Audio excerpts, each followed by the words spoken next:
जय हिंद साथियों।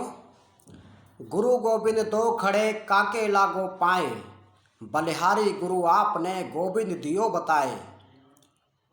अगला है, यह तन विष की बेलरी गुरु अमृत की खान, शीश दियो जो गुरु मिले तो भी सस्ता ज्ञान। नमस्कार सभी साथियों को, और मैं मुकेश कुमार आप सभी का स्वागत करता हूं आपके अपने इस चैनल मुकेश कुमार भारत पर। हम सभी आज 5 सितंबर 2021 दिन रविवार को पूरे भारत में शिक्षक दिवस मना रहे हैं। उन सभी गुरुजनों को प्रणाम कर रहे हैं जिनके मार्गदर्शन में हम सभी अपने अपने लक्ष्य की प्राप्ति की ओर अग्रसर हैं और यहाँ तक पहुँचे हैं। मैं उन सभी गुरुजनों को प्रणाम करता हूं जिन्होंने मुझे यहाँ तक पहुँचा दिया है।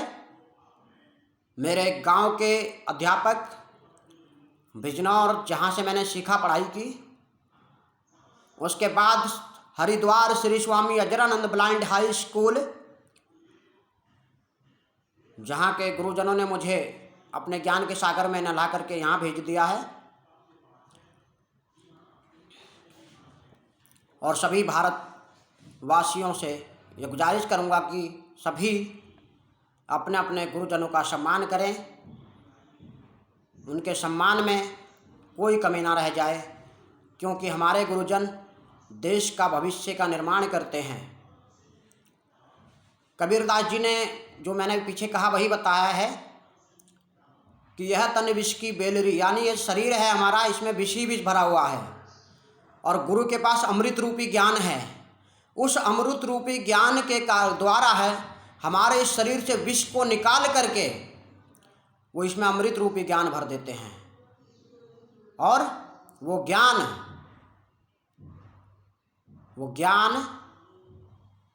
उतना महंगा है, यदि हम शीश भी अर्पण कर दें गुरु के चरणों में तो वो शीश उसके सामने बहुत सस्ता है।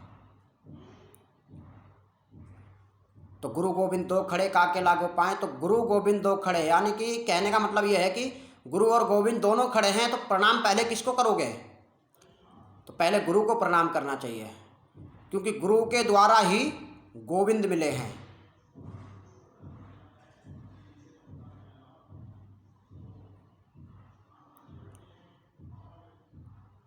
तो ये बात है। और आज शिक्षक दिवस मना रहे हैं हम। इसकी शुरुआत कैसे हुई, क्या इतिहास है इसका, थोड़ा संक्षिप्त में समझ लेते हैं। भारत के दूसरे राष्ट्रपति, महामहिम राष्ट्रपति डॉक्टर श्री सर्वपल्ली राधाकृष्णन जी, उनका जन्म 5 सितंबर 1888 को मद्रास, यानी कि वर्तमान तमिलनाडु राज्य, चेन्नई से 64 किलोमीटर दूर तिरुट्टनी नामक के स्थान पर हुआ था और वहीं पर उनकी प्रारंभिक शिक्षा हुई। उसके बाद उन्होंने चेन्नई में क्रिश्चियन कॉलेज से दर्शन शास्त्र में एमए किया और 1909 में चेन्नई में ही प्रेसिडेंसी कॉलेज में वे प्राध्यापक बन गए। उसके बाद उन्होंने मैसूर और कलकत्ता यूनिवर्सिटी में प्राध्यापन कार्य किया। 1931 में आंध्रा विश्वविद्यालय, 1939 में बनारस हिंदू विश्वविद्यालय के कुलपति रहे, 1948 में विश्वविद्यालय शिक्षा आयोग के अध्यक्ष बने, 1949 से 1952 तक सोवियत संघ में भारत के राजदूत के रूप में काम किया।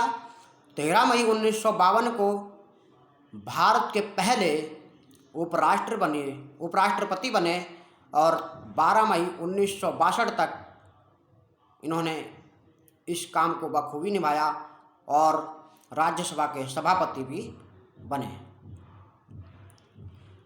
राज्यसभा को राज्यसभा नाम इन्होंने ही दिया। और जब इनसे पूछा गया कि हम आपका जन्मदिन मनाना चाहते हैं, तब इन्होंने सोचा विचार किया कि हम सभी दिन मनाते हैं, त्योहार मनाते हैं, लेकिन शिक्षकों के सम्मान में ना तो कोई त्योहार है ना ही कोई दिन है, ऐसा अभी तक किसी ने सोचा क्यों नहीं। और इन्होंने अपने दिन को शिक्षक दिवस के रूप में स्वीकार किया और तभी से हम 1962 से ही प्रतिवर्ष 5 सितंबर को शिक्षक दिवस के रूप में मनाते चले आ रहे हैं। प्रतिवर्ष भारत सरकार टीचरों को सम्मानित करती है और हम सभी को अपने गुरुजनों के प्रति हमेशा आदर का व्यवहार रखना चाहिए, ऐसा वो कहते थे। उनका कहना था कि बच्चों को जब शिक्षक समझा रहे हों तो उनको रटवाना नहीं चाहिए, बल्कि उनको समझाना चाहिए, क्योंकि रटने से बुद्धि और मस्तिष्क इनका विकास नहीं होता। विकास समझाने से, तर्क वितर्क में जो है होता है। क्योंकि जो भी चीज़ हम एक रटवा देंगे तो बच्चा केवल रटने तक सीमित रहेगा, और यदि हम उसे समझा देंगे तो बच्चा उसमें कार्य करने की क्षमता जो है विकसित होगी। वो करने के लिए सोचेगा, कहेगा, और जिज्ञासा उसके अंदर जो है उत्पन्न होगी, ऐसा मानते थे। पूरे विश्व को कहते थे कि एक इकाई बना दो, और तब शिक्षा का ताना बाना उन्होंने बहुत अच्छे ढंग से इन्होंने समझाया था। तो इनकी बुद्धिमत्ता, काबिलियत, और कहते हैं कि इन्होंने जो काम किए उनको देखते हुए 1954 में भारत के प्रथम राष्ट्रपति डॉक्टर राजेंद्र प्रसाद जी ने भारत रत्न से इन्हें सम्मानित किया। तो आज उनके विचारों पर चलने का दिन है। ये संकल्प लेने का दिन है कि हम उनके सिद्धांतों को, उनके विचारों को, उनके आदर्शों को अपने हृदय में संजो कर रखें, और उन्हीं पर चलते हुए आने वाली पीढ़ियों को ये बताएं कि अपने गुरुजनों से हमें क्या प्राप्त करना चाहिए और किस प्रकार से उनका सम्मान करना चाहिए। 17 अप्रैल 1975 को हम सभी को छोड़ करके डॉक्टर सर्वपल्ली राधाकृष्णन जी हमेशा के लिए चले गए, और पीछे छोड़ गए एक लंबा इतिहास, उच्च विचार, उच्च आदर्श, और उनके विचार सदैव हमें मार्गदर्शन देते रहेंगे और प्रेरित करते रहेंगे कि हमें किस प्रकार से अपने भविष्य का निर्माण करना चाहिए। मैं उन सभी गुरुजनों को एक बार फिर से प्रणाम करता हूँ और अपनी वाणी को विराम देता हूँ। जय हिंद, जय भारत, जय गुरुदेव।